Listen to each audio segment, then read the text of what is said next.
Assalamualaikum warahmatullahi taala wabarakatuh. Alhamdulillahirabbil alamin. Assalatu wassalamu ala asrafil anbiya'i wal mursalin Sayyidina Muhammad wa ala alihi washabbihi ajmain, amma ba'du. Di sini kelompok kami itu kelompok 2 akan mempresentasikan tentang tema fungsionalisme struktural. Langsung saja untuk mempersingkat waktu kepada pemateri pertama untuk memaparkan materinya. Assalamualaikum warahmatullahi wabarakatuh. Saya akan mempresentasikan pengertian teori fungsional struktural. Teori ini pertama kali berangkat dari pemikiran Emil Durkheim yang mengungkapkan bahwa masyarakat adalah sebuah kesatuan di mana di dalamnya terdapat bagian-bagian yang dibedakan, atau masyarakat itu diibaratkan seperti suatu organisme yang terstruktur dan mempunyai fungsi tertentu yang saling berhubungan. Contohnya, di masyarakat itu seperti kepala desa, wakil desa, dan bendahara. Dan jika dikaitkan dengan kajian gender di keluarga, itu seperti kepala rumah tangga itu bapak, bendahara itu ibu. Jadi teori ini menjelaskan suatu masyarakat yang mempunyai fungsi tertentu dan saling berhubungan.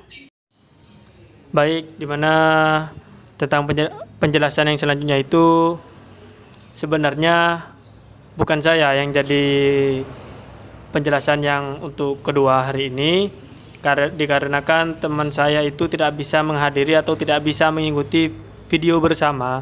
Jadi saya akan menggantikan atau menambahkan tentang penjelasan yang kedua ini. Jadi dalam penjelasan yang kedua ini adalah tokoh teori fungsional struktural, di mana ada beberapa tokoh, kalau tidak salah itu ada 6. Yang pertama itu ada Herbert Spencer, dan yang kedua di sini ada Emil Durkheim, yang ketiga Radcliffe Brown. Ya, untuk perkataan saya tidak pasif dalam bahasa Inggris.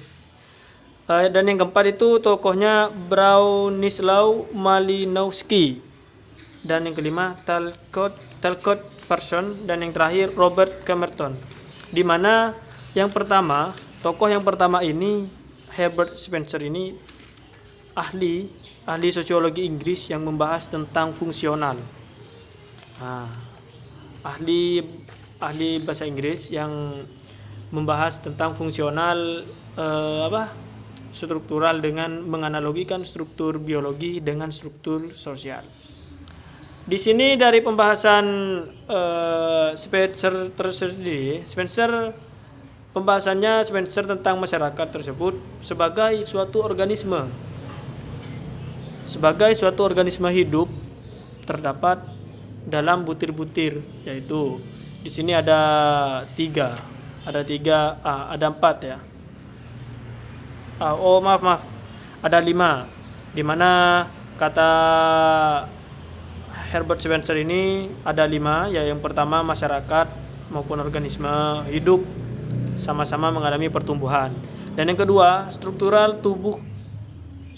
tubuh sosial, dan yang ketiga setiap bagian yang tumbuh di dalam tubuh organisme biologis maupun organisme sosial memiliki fungsi tersendiri dan tujuan tertentu. Contohnya tadi yang telah dijelaskan oleh pemateri yang pertama, bahwasanya contohnya itu yang memiliki fungsi atau tujuan seperti halnya di dalam kekeluargaan itu.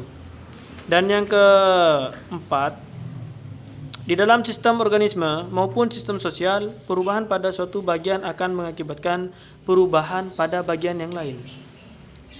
Akhirnya dalam sistem secara keseluruhan, misalnya itu perubahan sistem politik dari suatu pemerintah demokratis ke suatu pemerintahan totaliter kan, mempengaruhi keluarga.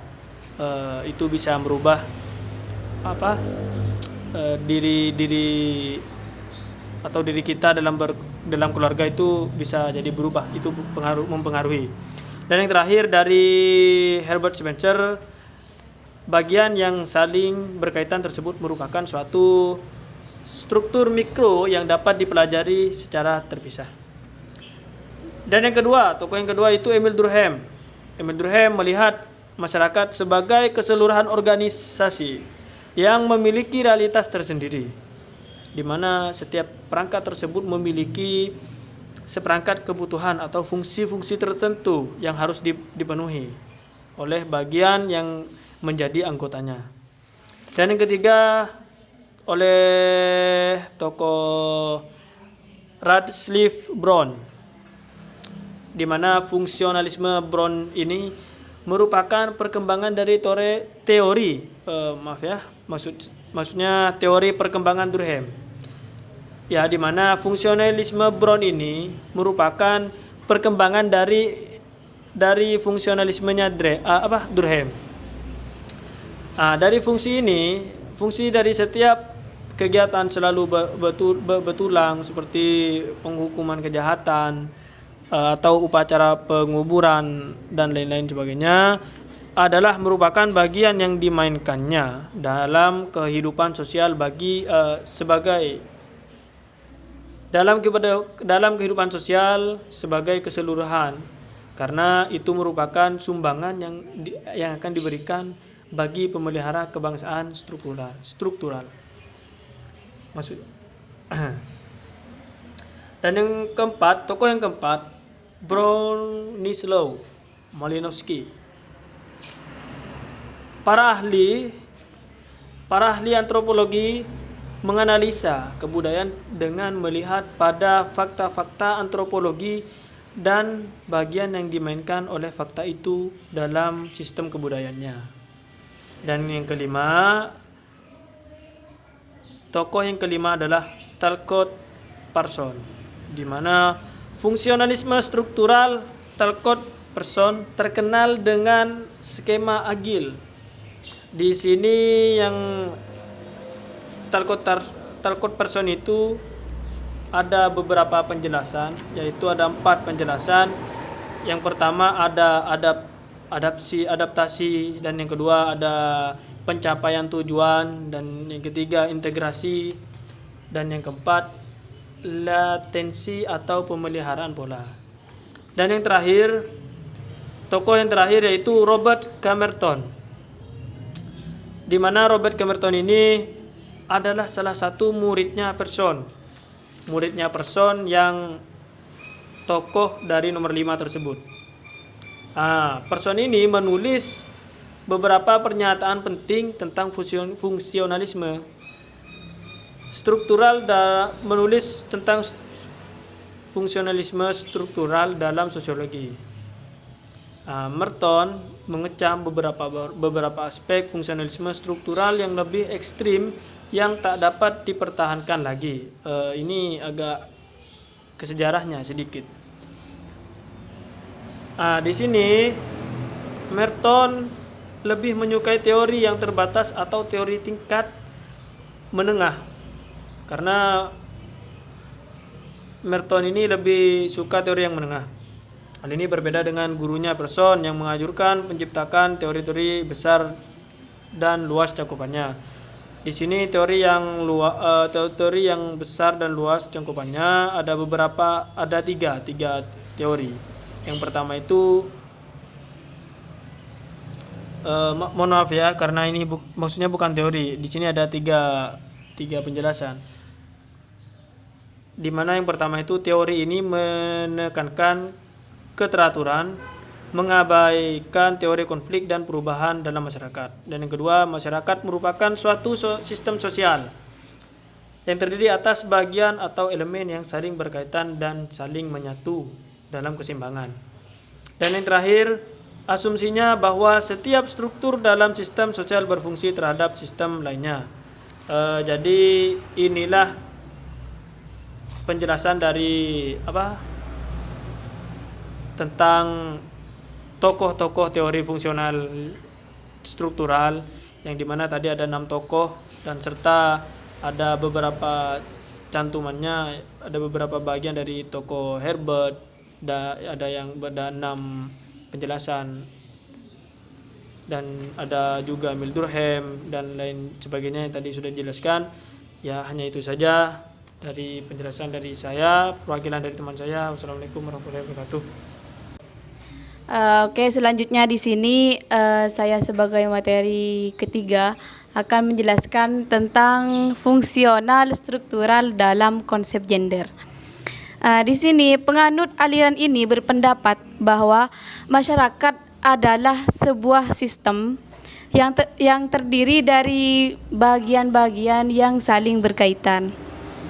Nah, teori ini berkembang untuk menganalisa tentang struktur sosial yang menyatakan bahwa terdiri dari berbagai elemen yang saling terkait meskipun memiliki fungsi masing-masing atau fungsi yang berbeda. Oleh karena itu, konsep gender di sini, konsep gender menurut struktural fungsional dibentuk menurut pembagian peran dan fungsi yang berbeda atau fungsi masing-masing, seperti itu, agar tercipta keharmonisan atau keseimbangan di dalam sebuah keluarga. Kalau misalkan dicontohkan di dalam sebuah keluarga.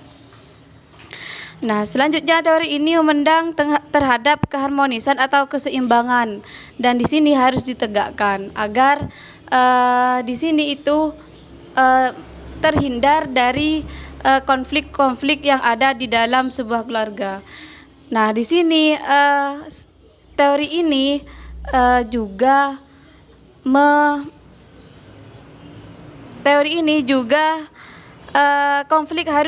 teori ini konflik harus dihindarkan. Karena mengapa? Karena menurut teori ini mereka itu mempunyai fungsi masing-masing yang berbeda dan harus seimbang. Makanya teori ini konflik di sini harus dihindarkan, seperti itu. Dalam teori struktural fungsional, peran masing-masing anggota keluarga sangat ditentukan oleh struktur kekuasaan laki-laki atau ayah sebagai kepala rumah tangga.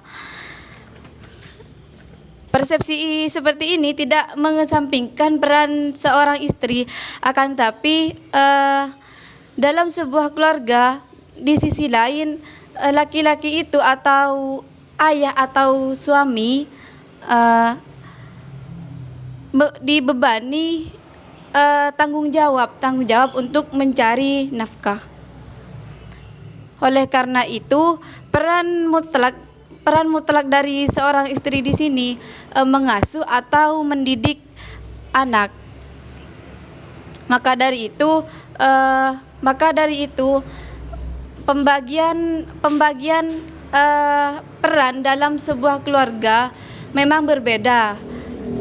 Oleh karena itu maka di sini dalam sebuah struktural fungsional, meskipun memiliki fungsi yang berbeda, di sini tetap terstruktur sehingga terjalin keharmonisan dan keseimbangan di dalam sebuah keluarga. Kesetaraan gender dimaksudkan untuk memberikan keseimbangan peran antara laki-laki dan perempuan dalam keluarga maupun masyarakat, sehingga tidak ada peran-peran yang dilabelkan mutlak untuk laki-laki saja atau bahkan untuk perempuan saja. Nah, intinya di sini peran itu sudah ada fungsinya masing-masing meskipun berbeda, sehingga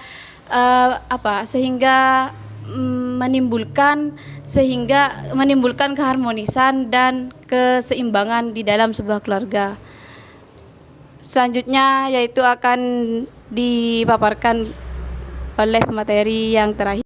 Baik, di mana di sini memasuki penjelasan yang terakhir, yaitu pengaruh teori fungsionalisme struktural dalam kehidupan sosial. manusia adalah makhluk individu atau makhluk sosial yang membutuhkan individu lain untuk hidup. Karena individu tersebut akan saling berinteraksi dan mempunyai tujuan yang sama. Saya seperti pemateri tadi yang dijelaskan, bahwasanya itu keluarga, di mana keluarga itu harus menjaga keharmonisan. Kenapa harus menjaga keharmonisan? Karena kalau dalam suatu keluarga itu tidak menjaga keharmonisan, maka akan terjadi dampak yang sangat negatif kepada keluarga tersebut atau tidak seimbang dalam keluarga tersebut. Seperti contoh misalnya ada bapak dan ibu. Kalau dalam keluarga bapak dan ibu itu tidak kondusif dalam